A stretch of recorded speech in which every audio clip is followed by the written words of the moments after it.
What's up, guys? Welcome back to Mikey Yourself. And our video this week, you know what, we're going to address a mistake that I made, but it's actually a mod that I was planning to do anyways. My bad decision just kind of expedited things a little bit for me. Let's take a look at what I did wrong.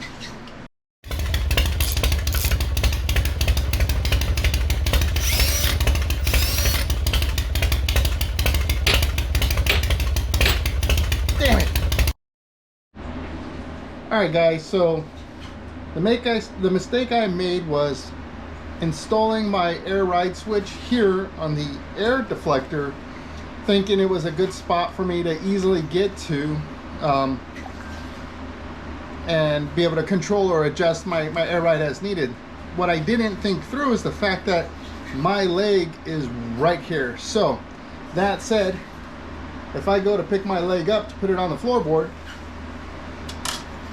I rub it, and on the way down I rub it again. Now I'm wearing shorts today, but when I've worn jeans, every single time it's hooked up on this switch and has either unexpectedly dumped the air on me or just kind of caught up on the compressor and started running the compressor on me. So this is a really bad spot. Rotating the switch doesn't help, meaning instead of having an up-down function, putting it sideways, because my leg still gets caught, and what that means is I'll eventually probably break this switch off, and that's not a good thing either, right? So we're going to move this up, and let me show you where we're going to put it. Alright, so what we're going to do to fix this is we're actually going to eliminate that switch, and we're going to introduce a thumb switch that I picked up off eBay, and this essentially mounts right in place of this little doohickey right here. It's going to sit right there, and that'll give my thumb access to the up and down. So it is actually a little bit more convenient. And let's talk a little bit about this switch and some of the changes we're going to have to make because we're introducing this type of switch versus the heavy duty switch that we have on there right now.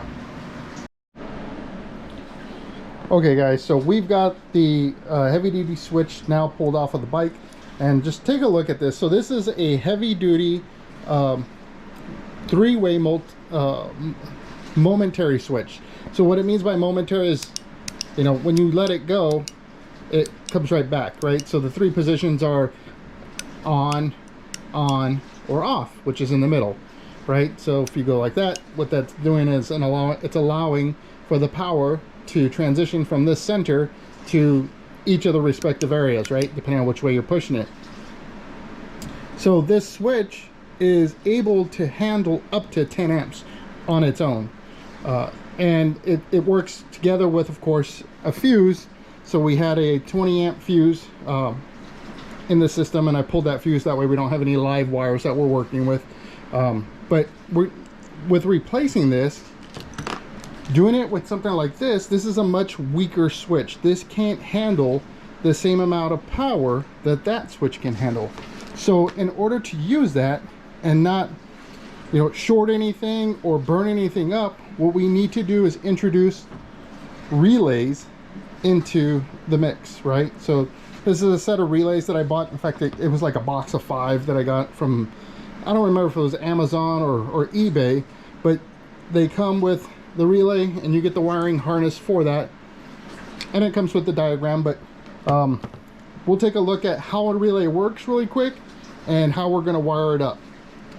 So I'm going to explain this in a very simple terms. I'm not going to get overly complex into the, you know, abilities of how this thing works in depth.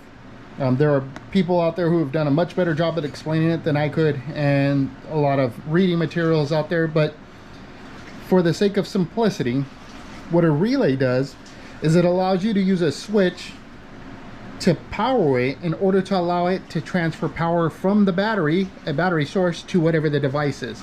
So the way this works is our thumb switch is going to send a power signal to the relay, and what that does is it pulls this little power bridge down to allow for the power from the battery to cross over and go to the device.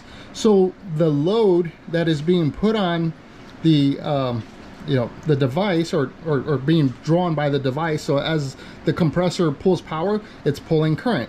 and that switch is too weak. So what you do is you put this in the mix, and now this is where all of the current is being bared on, right? So the load is on the relay, and that protects your switch from being burnt out and protects your devices from catching fire and all that kind of good stuff. So that's kind of a real simple explanation on how a relay works. Let's take a look at how I'm going to wire it up. So we're going to introduce 2 relays, and the reason we're doing 2, and you probably can get away with 1, but you know, I'm just going to go ahead and do 2 anyways, is we're going to use 1 relay to bear the load for the compressor draw, and then another one for the dump valve. Now the dump valve is the one that I would say you could probably get away without using a relay for, just because it is not a huge current draw. In fact, the dump valve uses a relay to trigger the air to escape. So it's kind of redundant, but it doesn't hurt to have it in place, and it makes things consistent, right? You don't have to sit there and guess anything like that. We're also going to keep our fuse in place. All right, so just to kind of walk you through this really quick, this little blackened dot there is a tie point, so that means that these wires are all connected here, and then this little kind of arch here lets you know that this wire coming off of the battery positive is not tied into this, right? So it's separate from that. So that's how you draw that on a schematic diagram. So the way this is going to be wired up is, here's our switch, we have our compressor, our dump valve, our battery, and our 2 relays. The battery is going to provide power to the switch, and then that switch is going to determine, based on what button you press, to send the power through to either the up, which is the compressor, or the down, which is going to be your dump valve, right? So when you hit that up button, it sends a power signal down to the relay, and then that'll trigger that power bridge that I showed you on the other side of this schematic, and power is then released from the battery through the relay and to your compressor, right? And if you're wondering, this here right here is a symbol for ground. That's why there's a ground at every spot, with the exception of the switch. It doesn't need a ground. So when you hit your down switch, it's the same thing. Power flows up through your switch, goes to your relay. The relay is energized. That means that the bridge comes down and allows for the power that is coming straight from the battery to pass through and go down to the dump valve, which will let your air come out. And when you let go, that deactivates your relay and it stops dumping the air. So it's all pretty simple. It's not very complicated. This is what it looks like in kind of schematic form, which sometimes can be a little intimidating for people, but it's really not that complex. So we're gonna go ahead and start wiring things up. Let's talk about like the route that I'm gonna use. All right guys, so since the switch is gonna be up on the handlebar, what we're probably gonna do is run it underneath the gas tank. So you have these tracks here that house all kinds of wires that go through them. They go up to the dash, they go to the nacelle, all over the stuff. So kind of just be consistent, right? So what we may have to do is disconnect the fuel line, loosen the tank and pull it off, so that way we can go ahead and get to those tracks and run our wire straight through that. It's essentially the same thing. It's 3 wires. One is your battery power, the other 2 are the wires that go to your devices, so your compressor and your dump valve.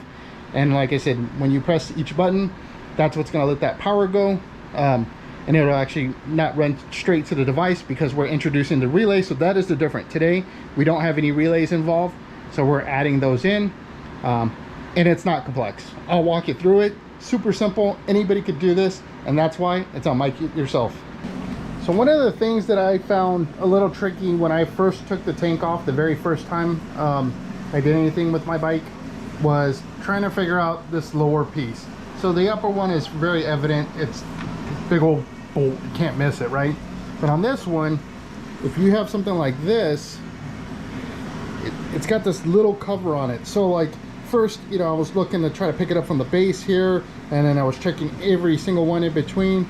You know, and I had to end up diving into the internet to find out that it's actually this little black cap, and under it you just have a small Allen wrench screw that needs to be undone, and that allows you to go ahead and pick this up off of the bike. So I'm gonna go ahead and take that off. So we're gonna forego removal of the tank, and the reason why is I actually just filled up my tank, and I'm being lazy, guys. I'll be honest. Softails, my old Softail had this thing where it was 2 separate tanks, and I forgot that the Road King also has this crossover, or at least in this year it does. And that means not only do I have to disconnect the fuel line from here, but it also I have to disconnect it from here. And that's kind of a pain just because fuel's gonna leak out, or you have to drain the tank.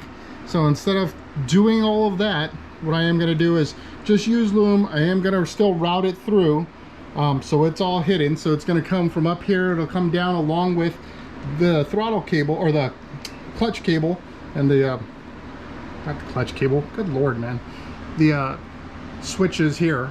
It's gonna come down, it'll connect to it, and then I believe it's routed on the other side, and we'll just kind of, it'll still go underneath the tank. It's just not going to go through the raceways, and that's fine because I still got to do all of the work with the relays, which are going to sit up in there. So not a real big loss, but yeah, you know what, the headache ain't worth it for me right now. Maybe if I was on an empty tank, not a big deal, but full tank, just not trying to do it today. So let me go ahead, and all we have to do is unscrew this. You hang on to your mirror and your clutch cable, because if you don't, they're going to fall off, and then we'll screw on the new switch real quick. Okay, so we got it on now, and I mean, it is a little bit of a reach. It's not like it's right here. I think no matter where you go, who you go with. And so I don't know if I mentioned, so this is off of eBay. I think I paid about 30 bucks for this switch. There are the switches from the bigger vendors. They look pretty darn similar to this one, and you're gonna pay at least 3 times more. I can't vouch for the quality of this one just yet, but it looks pretty decent. It fits well, there's no issues. As far as the wiring goes, just like the existing cable went, I just went through the bottom, and it's not pinching it or anything like that. So of course it'll get zipped along that and shot down the backside. So we've got this line, it's got plenty of cable actually to reach all the way back, and there is a connector head. So yeah, you can do a quick disconnect if you wanted to, and what we'll have to do is test out the wires to figure out what's middle, upper, and lower. That's not a big deal. The best part is just, you know, I'm assuming red is going to be our center, and we'll go from there. So let me go ahead, and I'm going to snake this line through, and we'll start testing stuff out. Well, actually we have to add in the relays, and that'll be the fun part.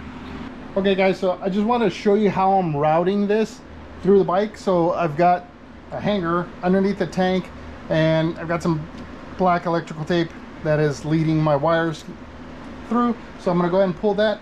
Now I'm not going to leave it directly on the center of the frame, because this tank is going to be sitting right on top of it, and even though it's got this shielding on it, over time that tank vibrating, because this bike vibrates like crazy, it's going to start wear it down and create chafing, and they're all positive wires. So the minute you expose that, it's going to ground out and you're going to have trouble. And what you don't want it to do is be trouble right underneath this big old flammable gas tank, right?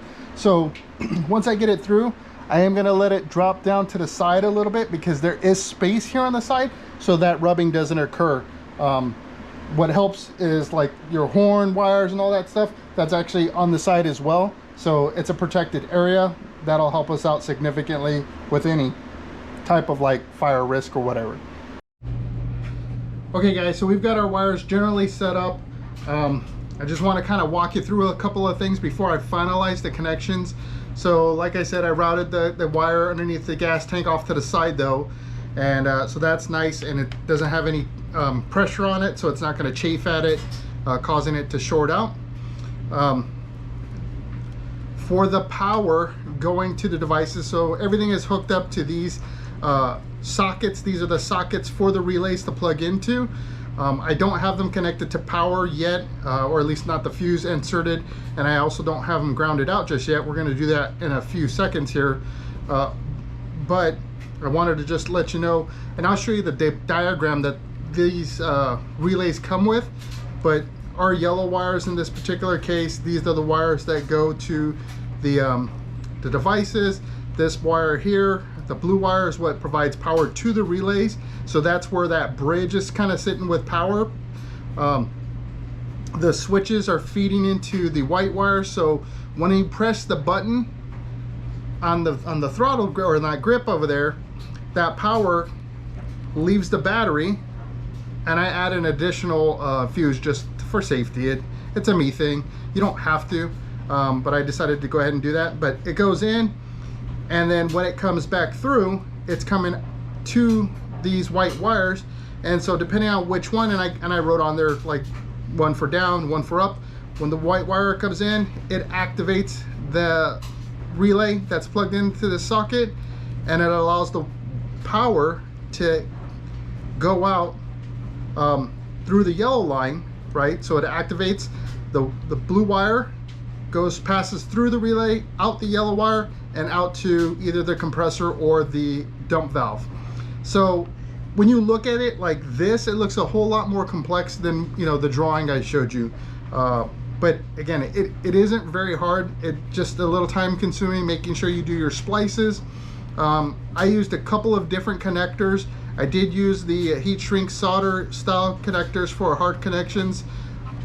I put these two yellow wires on terminations that I can plug and unplug, because, you know, I don't know how many times I've done this where I'm hooking up a switch and I get it backwards, right? So up is down and down is up. So I want to be able to swap these if I make that mistake.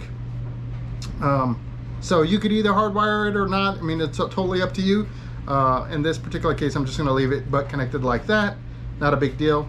And then we got our ground wires, and I'm going to use the ground to the frame here. And once we get that all in, I'll plug in the relays and we'll add in the fuses. Now, I did say I added a secondary fuse, so we know the first one was the this yellow 20 amp fuse. For the switch, because like I said, the switch, it's not going to draw a lot of power, because that's not where the work is being done. The work's being done on the relay, or at the relay. So for that one, all I'm doing is adding a little 7.5 amp fuse, because really, I mean, it should never draw that much power. So if it did, something's wrong, and this will short. This is meant to give out first, and that way it protects your entire system, right? And then likewise, if a higher current is being drawn by one of the devices, this fuse will go out, which is the main power to those two devices. Again, just added safety. So let me go ahead and ground these out. We'll plug in the relays and throw in the fuses, and we should be able to give it a try. And hopefully I didn't swap these two wires like I notoriously do all the time. So we'll see what's up. All right.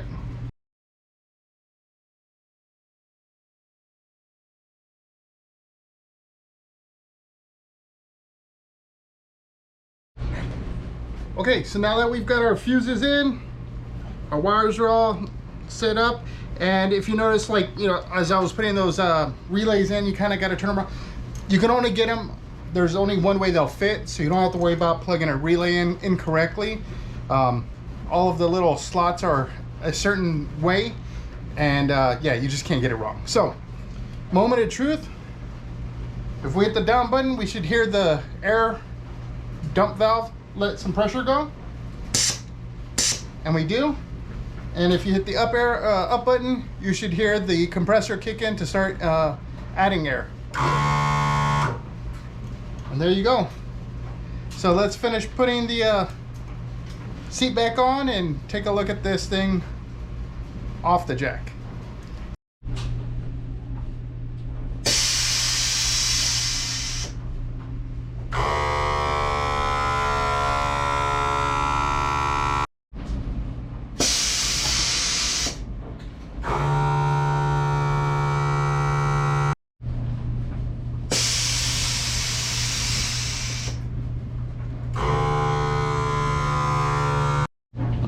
All right, so as promised, I was going to show you the kind of the wiring diagram that comes with those relays. So it's the EP Auto. Again, it's just a random thing, but it's a 30 to 40 amp relay, so it can hold or handle far more of a load than that compressor is going to draw out of it.